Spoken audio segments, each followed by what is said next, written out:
These are extracts from a prime-time film shown on RTE in December 2003.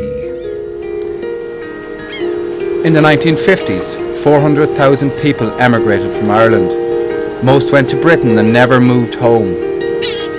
The bright lights of Britain lit a new world of prosperity and success for most emigrants. However, for thousands, a lifetime of work has brought no reward or no comfort in old age. 4 decades later, many have not moved on from the bedsits.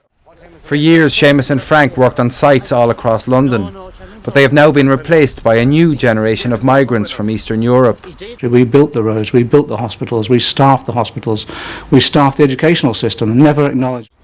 Look where I'm stuck now. After all my work. I usually don't call that much. I have to call Ireland my home, but I have no one there now. I used to send money home when Mum was alive. I sent her about £15. I've slept for up more times than enough, but it's not a nice conversation to be talking. I do not think there's a race of people in the world who worked as hard as the Irish did. I'm not blaming anybody for my circumstances. It was 1988. My woman Kat died that year. And then I come to Camden Town. I was living in the East End. Then I was told my mother had died, and that hit me very hard. Times I walked away from Finchley Cemetery. It was heartbreaking.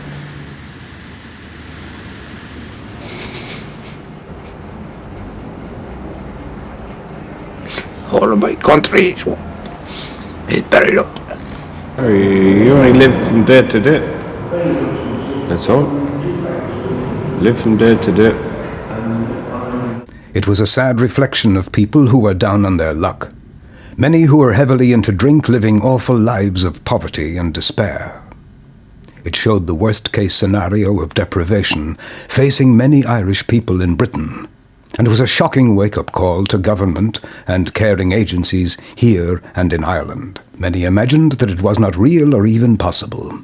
It was just unbelievable that these mighty men and women who rebuilt Britain after the war, who many remembered coming home on holiday with big cars and big wallets, the envy of their villages, were living in such squalor and in such isolation and despair at the end of their days.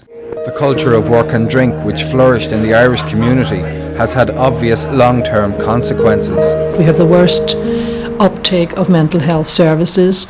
We have the worst rate of suicide. However, experts reject the perception that drink, rather than emigration, lies at the heart of the problems experienced by the Irish in Britain.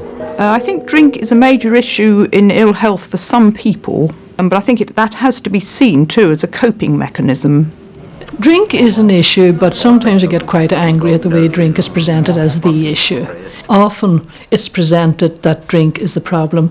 I perceive drink as a symptom of other problems in most cases. Now, we mustn't forget that most Irish people have done very well in this country and live happily in retirement. Even those who are relatively well off are often trapped in isolation and despair, especially if they are single in old age or have lost a husband or wife.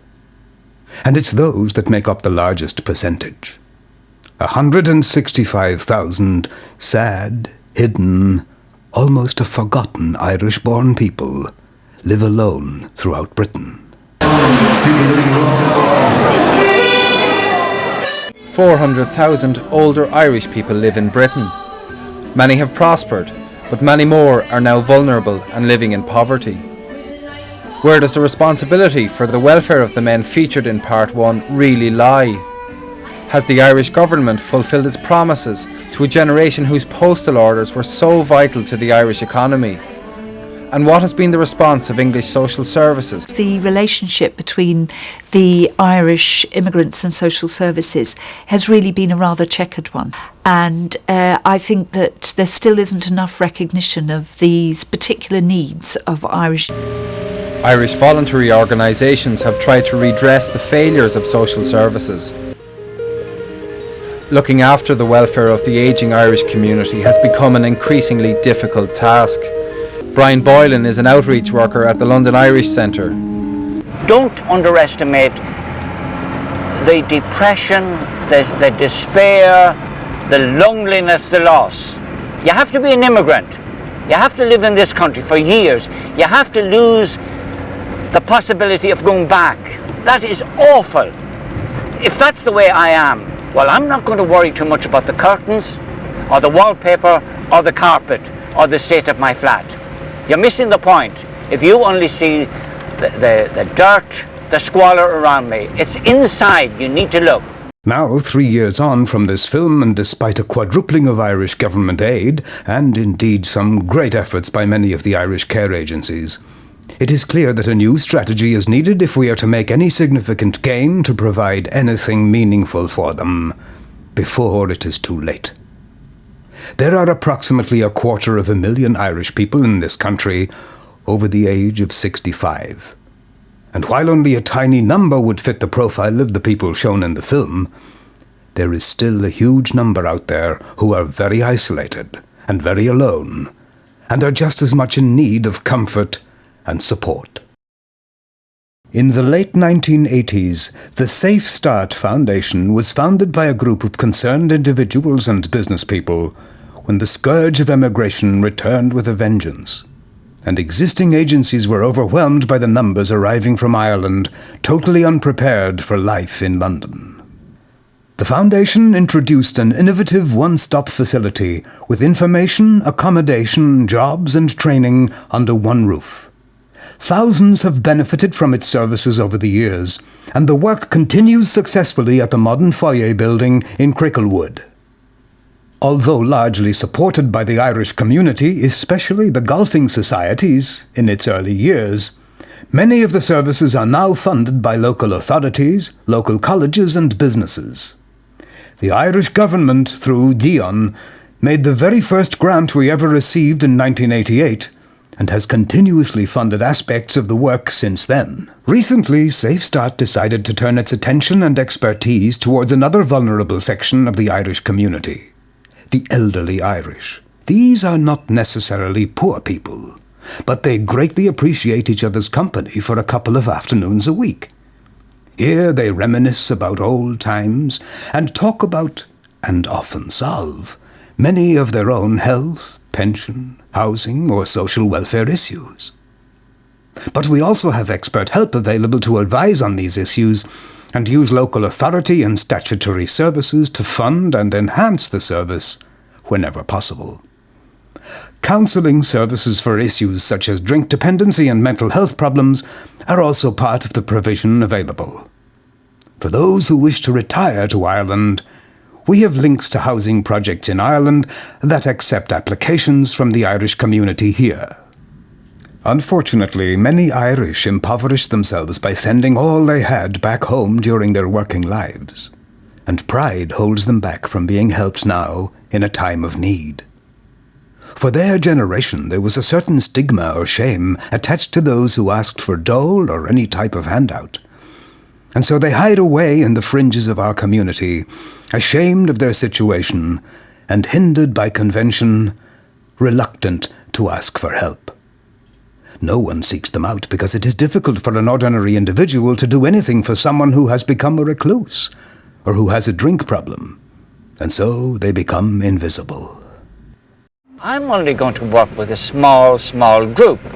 I wouldn't have the time and I wouldn't have the energy. It can be quite exhausting. So we need many more outreach workers. Our club members, the elderly Irish themselves, know better than anyone who and where these people are in their communities. And the club provides an easy opportunity to coax them from a rotten existence back among their kith and kin. It's a simple, inexpensive concept that is already proving such a success that SafeStart are set to be more proactive in establishing these facilities in other areas. It's clear that because of the age profile of the Irish community in Britain, action must be taken urgently. I love it, yes. Yeah. It's marvellous. Yeah, yeah. The best thing that's happened, really, isn't it, for our generation? Well, yes. This club has taken off, the fastest club I've ever seen in my life. With your support, the Golf Championship will raise a huge amount of money and really make a difference. But equally important is the awareness it will spread to keep an eye out for people who are on their own in our communities, together with the clear message that these people are not forgotten. It will also encourage others to set up similar facilities. We just need to be proactive in showing the way. Your support is vital in accelerating that process. Thank you.